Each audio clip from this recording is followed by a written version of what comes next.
حضرت ابو ہریرہ رضی اللہ تعالیٰ عنہ سے روایت ہے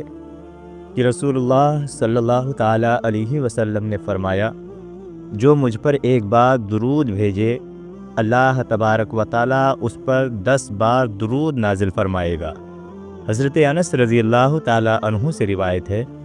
کہ رسول اکرم صلی اللہ تعالیٰ علیہ وسلم نے فرمایا، جو مجھ پر ایک بار درود بھیجے اللہ عز و جل اس پر 10 درودیں نازل فرمائے گا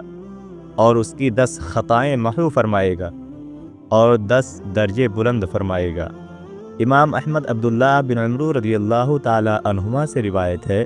فرماتے ہیں جو نبی کریم صلی اللہ تعالیٰ علیہ وسلم پر ایک بار درود بھیجے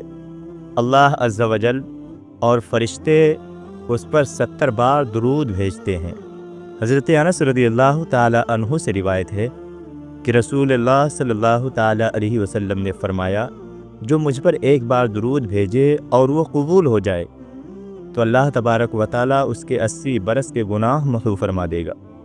حضرت عبداللہ بن مسعود رضی اللہ تعالیٰ عنہ سے روایت ہے کہ فرماتے ہیں حضور نبی کریم صلی اللہ تعالیٰ علیہ وسلم نے فرمایا، قیامت کے دن مجھ سے سب میں زیادہ قریب وہ ہوگا جس نے سب سے زیادہ مجھ پر درود بھیجا ہے۔ حضور اقدس صلی اللہ تعالیٰ علیہ وسلم فرماتے ہیں، اللہ تبارک و تعالیٰ کے کچھ فارغ فرشتے ہیں جو زمین میں سیر کرتے ہیں، میری امت کا سلام مجھ تک پہنچاتے ہیں۔ میرے پیارے آقا صلی اللہ تعالیٰ علیہ وسلم فرماتے ہیں، اس کی ناک خاک میں ملے جس کے سامنے میرا ذکر ہو اور مجھ پر درود نہ بھیجے، اور اس کی ناک خاک میں ملے جس کو رمضان کا مہینہ آیا اور اس کی مغفرت سے پہلے چلا گیا، اور اس کی ناک خاک میں ملے